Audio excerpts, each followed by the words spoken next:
আজি সমগ্ৰ অসমজুৰি যি বোমা বিস্ফোৰণৰ বোমা ওলোৱাৰ ঘটনা সংঘটিত হৈছে সেই সম্পৰ্কত খুব জৰুৰীভাৱে আপোনালোকক এই সংবাদমেলৰ জৰিয়তে দুটামান কথা ক'ব খুজিছিলোঁ। কিন্তু সেই বিষয়টোলৈ যোৱাৰ আগতে আমাৰ দলীয় এটা সৰু কিবা কথা আছে, আমাৰ জইনিং প্ৰগ্ৰেম এটা আছিলে, এই সম্পৰ্কে আপোনালোকক দুটা কথা কৈ ল'ব খুজিছোঁ। ইতিমধ্যে যিহেতু খৰধৰকৈ সংবাদমেলখন আয়োজন কৰা হৈছে, আৰু কত সংবাদ কৰ্মী আহিব পাৰে। মই প্ৰথমতে ক'ব খুজিছোঁ যে আজি ৰাইজৰ দলৰ কেন্দ্ৰীয় কাৰ্যালয়ত ৰাইজৰ দলত যোগদানৰ এটা কাৰ্যসূচী অনুষ্ঠিত হৈ যায়।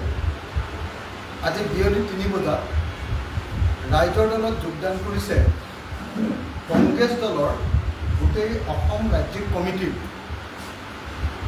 ছ'চিয়েল মিডিয়া আৰু IT ডিপাৰ্টমেণ্টৰ জেনেৰেল ছেক্ৰেটেৰী নুৰ আলম ডাঙৰীয়াই আজি আমাৰ ৰাইজৰ দলত যোগদান কৰিছে। কংগ্ৰেছ দলৰ ছ'চিয়েল মিডিয়া আৰু IT department state committee Pradesh Congress APCC তাৰ জেনেৰেল ছেক্ৰেটেৰী নুৰ আলম ডাঙৰীয়াই আজি আমাৰ দলত যোগদান কৰিছে। দ্বিতীয়তে আজি আমাৰ দলত যোগদান কৰিছে যজ্ঞেশ্বৰ গগৈ। তেখেত সেবাৰ প্ৰাক্তন সচিব আছিলে। যজ্ঞেশ্বৰ গগৈ তেখেতে আজি আমাৰ দলত যোগদান কৰিছে। তৃতীয়তে আমাৰ দলত আজি যোগদান কৰিছে প্ৰীতম পাৰভেজ। তেখেত হ'ল কৰুণাবাৰী ব্লক কংগ্ৰেছ কমিটি লখিমপুৰৰ প্ৰাক্তন সাধাৰণ সম্পাদক GS জেনেৰেল ছেক্ৰেটেৰী। লখিমপুৰৰ কৰুণাবাৰী ব্লক কংগ্ৰেছ কমিটিৰ সাধাৰণ সম্পাদক প্ৰীতম পাৰভেজ তেখেতে আমাৰ দলত আজি যোগদান কৰিছে। প্ৰাক্তন পুলিচ ইন্সপেক্টৰ মুস্তাকুল হুছেইন তেখেত লখিমপুৰৰ, তেখেতেও আমাৰ দলত আজি যোগদান কৰিছে। দিলীপ চন্দ্ৰ গগৈ তেখেত এজন ছ'চিয়েল ৱৰ্কাৰ গুৱাহাটীৰ, তেখেতে আমাৰ দলত যোগদান কৰিছে। অসম জাতীয় পৰিষদৰ সদস্য অজন্তা শইকীয়া তেখেতে আমাৰ দলত যোগদান কৰিছে। আৰু গুৱাহাটীৰ কেইজনমান স্থানীয় ছ'চিয়েল ৱৰ্কাৰ চন্দ্ৰকান্ত কলিতা, প্ৰণীতা বৈশ্য, জীৱাজ নায়ক আৰু ৰিপম বৰ্মন তেখেতসকলে সৰ্বমুঠ 10জন ব্যক্তিয়ে খন্তেক সময়ৰ আগতে আমাৰ ৰাইজৰ দলত যোগদান কৰিছে। মই আকৌ এবাৰ কৈছোঁ, প্ৰদেশ কংগ্ৰেছৰ ছ'চিয়েল মিডিয়া যিটো টীম আছে আৰু IT যিটো টীম আছে তাৰ জেনেৰেল ছেক্ৰেটেৰীজনেও নুৰ আলম ডাঙৰীয়াও আজি আমাৰ দলত যোগদান কৰিছে। আৰু একেটা সময়তে যজ্ঞেশ্বৰ গগৈ, আমাৰ সেবাৰ প্ৰাক্তন সচিব যজ্ঞেশ্বৰ গগৈ ডাঙৰীয়াও আজি আমাৰ দলত যোগদান কৰিছে। আমি তেখেতসকলক আমাৰ দললৈ স্বাগতম জনাইছোঁ। আৰু এতিয়া আমি আজিৰ সংবাদমেলৰ মূল বিষয়টোলৈ আহিম। স্বাভাৱিকতে আজিৰ সংবাদমেলৰ মূল বিষয়টো আপোনালোকে সকলোৱে জানে, সেইটো হ'ল যে অসমৰ আজি 25টা ঠাইত 25টা বোমা উদ্ধাৰ হৈছে। 25টা ঠাইত 25টা বোমা উদ্ধাৰ হৈছে বা তাত আছে বুলি, কিছু উদ্ধাৰ হৈছে আৰু কিছু আছে বুলি এতিয়া চৰ্চা চলে, সেইটোক লৈ বিচাৰ বিচাৰ চলি আছে। প্ৰথম কথা যে আলফাই ইতিমধ্যে ঘোষণা কৰিছে যে সেইটো তেওঁলোকে সংস্থাপন কৰিছে। গতিকে প্ৰথম কথা, আমি আলফাৰ এই কাৰ্যক নিন্দা কৰিছোঁ, গৰিহণা দিছোঁ, আৰু কোনোপধ্যে যাতে আলফাই এনেকুৱা ধৰণৰ বোমা বিস্ফোৰণৰ ঘটনা অসমত সংঘটিত নকৰে, তাৰ কাৰণে আলফাক আমি আহ্বান কৰিছোঁ। এইটো দুৰ্ভাগ্যজনক ঘটনা যে অসমত আকৌ ডাঙৰ এটা সন্ত্ৰাসবাদী বাতাবৰণ, আকৌ এটা উগ্ৰপন্থীৰ বাতাবৰণ ক্ৰমাগতভাৱে আকৌ আহিবলৈ লৈছে। আৰু এইটো বৰ আচৰিত কথা যে অসমৰ উপাধ্যায়ৰ মুখ্যমন্ত্ৰী আৰু অসমখনক সাংঘাতিক ধৰণৰ আইন শৃংখলা ৰক্ষা কৰি কঠোৰভাৱে ৰক্ষা কৰোঁ বুলি গৰ্ব কৰি থকা মুখ্যমন্ত্ৰী, গৃহমন্ত্ৰী হিমন্ত বিশ্ব শৰ্মাৰ কাৰ্যকালত এই ঘটনা হ'ব। গতিকে আমাৰ একমাত্ৰ দাবীটো হ'ল যে গৃহমন্ত্ৰী তথা অসমৰ মুখ্যমন্ত্ৰী হিমন্ত বিশ্ব শৰ্মাই আজিৰ দিনটোতে পদত্যাগ কৰিব লাগে আৰু অচিৰে তেওঁ অকণো কথা নোকোৱাকৈ অনতি বিলম্বে তেওঁ পদত্যাগ কৰা উচিত। আজিতো আলফাৰ দয়াতহে কেৱল এই বোমাবিলাক বিস্ফোৰিত নহয়, কিন্তু এটা প্ৰমাণিত হৈ গ'ল যে অসমৰ যিকোনো ঠাইতে যিকোনো সন্ত্ৰাসবাদী সংগঠনে এনেকৈ বোমা দি মানুহৰ জীৱন কাঢ়ি লৈ যাব পাৰে। ইয়াত আইন শৃংখলা বুলি কোনো কাম নাই। ইয়াত গৃহ বিভাগ ব্যৰ্থ হৈছে, অসম চৰকাৰ বিজেপি চৰকাৰ সম্পূৰ্ণৰূপে ব্যৰ্থ হৈছে, অসম পুলিচ ব্যৰ্থ হৈছে, আৰু এই ব্যৰ্থতাৰ একমাত্ৰ প্ৰায়শ্চিত্তটো হ'ল যে অসমৰ গৃহমন্ত্ৰী তথা অসমৰ মুখ্যমন্ত্ৰীয়ে পদত্যাগ কৰিব লাগে। আমি ৰাইজৰ দলে আজি অসমৰ গৃহমন্ত্ৰী তথা অসমৰ মুখ্যমন্ত্ৰী হিমন্ত বিশ্ব শৰ্মাৰ পদত্যাগ দাবী কৰিছোঁ। হিমন্ত বিশ্ব শৰ্মাই একেবাৰে ফিতাহী মাৰি থাকে। বিজেপি চৰকাৰে অহংকাৰ কৰি কয় যে আমাৰ দিনত সম্পূৰ্ণৰূপে সন্ত্ৰাসবাদ নিৰ্মূল কৰি দিলোঁ। বিজেপি চৰকাৰে কয় যে বিজেপি চৰকাৰৰ দিনত এতিয়া আৰু কোনো উগ্ৰপন্থী সংগঠন নাই। বিজেপি চৰকাৰৰ দিনত উগ্ৰবাদৰ পৰা মুক্ত হ'ল অসম, এইটো আছিলে বিজেপিৰ শ্লোগান। অসমৰ মুখ্যমন্ত্ৰীয়ে অনবৰতে দহাই থাকে, অসমৰ মুখ্যমন্ত্ৰীয়ে অনবৰতে অহংকাৰ কৰি থাকে, অসমৰ মুখ্যমন্ত্ৰীয়ে অনবৰতে কৈ থাকে যে অসমত এতিয়া বোমাত অসমৰ ৰাতি নোপোৱায়,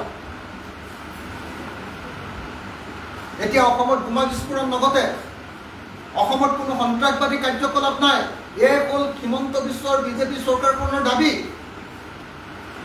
কিন্তু আজিৰ দিনটোৰ এই ঘটনাই স্বাধীনতা দিৱসৰ 15 আগষ্টত সকলোৱে জানে যে ভাৰতবৰ্ষত আটাইতকৈ বেছি সতৰ্কতা যদি অৱলম্বন কৰা দিন আছে সেইটো হ'ল 15 আগষ্ট দিন। অসম তথা উত্তৰ পূৰ্বাঞ্চলৰ প্ৰতি ইঞ্চি মাটিত পুলিচ আৰু CRPF আৰু আৰ্মীয়ে 15 আগষ্টত পহৰা দিয়ে। সকলোবিলাক নিৰাপত্তা এজেঞ্চি এই 15 আগষ্ট আৰু 26 জানুৱাৰীত সক্ৰিয় হৈ থাকে। যি সময়ত আটাইতকৈ বেছি এলাৰ্ট হৈ থকা দিন 15 আগষ্ট, আটাইতকৈ বেছি নিৰাপত্তাৰক্ষীয়ে সাৱধান হৈ থকা দিন 15 আগষ্ট। প্ৰত্যেকটো অসমৰ মাটিৰ প্ৰত্যেকটো ইঞ্চিত পুলিচ, CRPF, অৰ্ধসামৰিক বাহিনী আৰু আৰ্মীয়ে যি সময়ত পহৰা দি থাকে,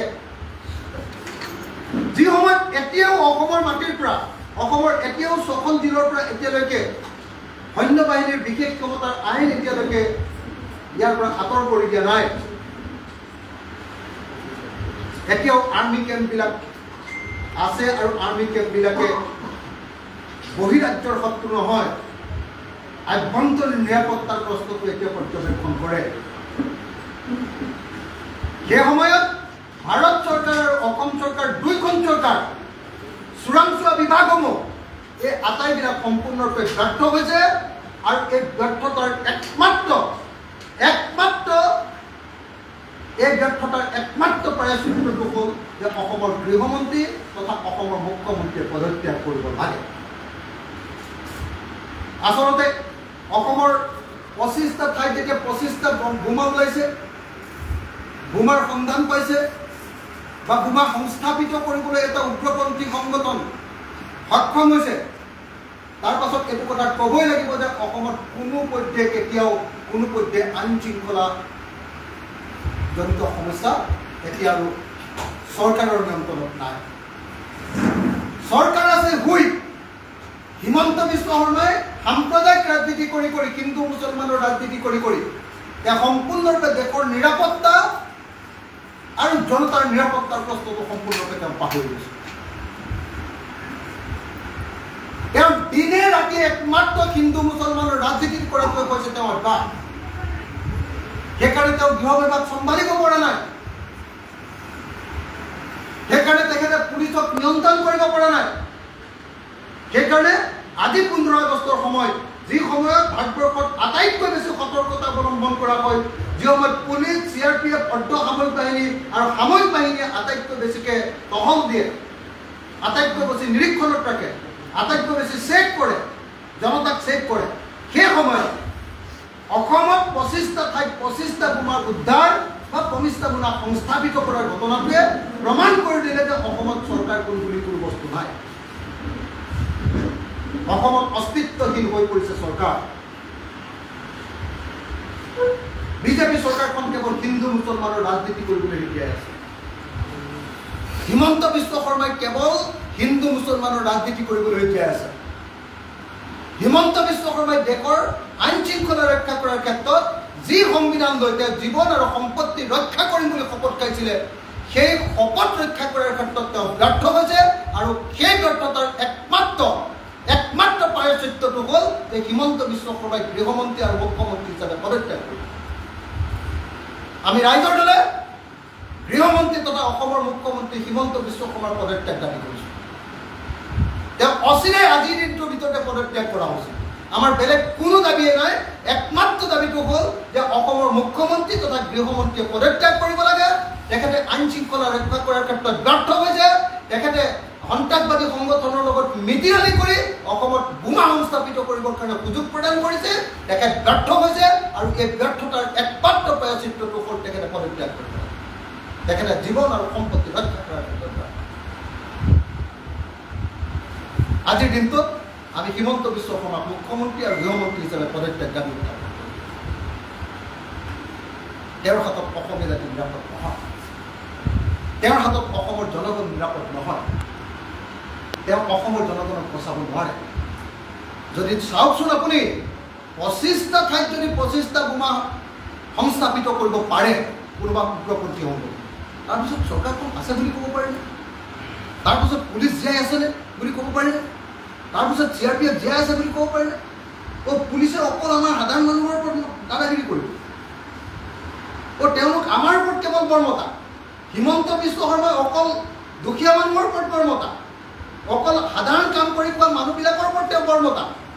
আমুকত গাড়ী ধৰিব, আমুকত মটৰচাইকেল ধৰিব, আমুকত বেটেৰী ৰিক্সা ধৰিব, আমুকত ট্ৰেক্টৰ ধৰিব, আমুকত আমুক কৰিব, এইটোতে তেওঁ বৰ্মতা। কিন্তু তেওঁ অসমৰ মানুহৰ জীৱন আৰু সম্পত্তি ৰক্ষা কৰাৰ ক্ষেত্ৰত বৰ্মতা নহয়। তেওঁ মুখ্যমন্ত্ৰী হিচাপে ব্যৰ্থ, তেওঁ গৃহমন্ত্ৰী হিচাপে ব্যৰ্থ। আৰু সেইকাৰণে অসমৰ মুখ্যমন্ত্ৰী আৰু গৃহমন্ত্ৰীক আকৌ এবাৰ পদত্যাগ কৰিবৰ কাৰণে দাবী উত্থাপন কৰিছোঁ। ধন্যবাদ।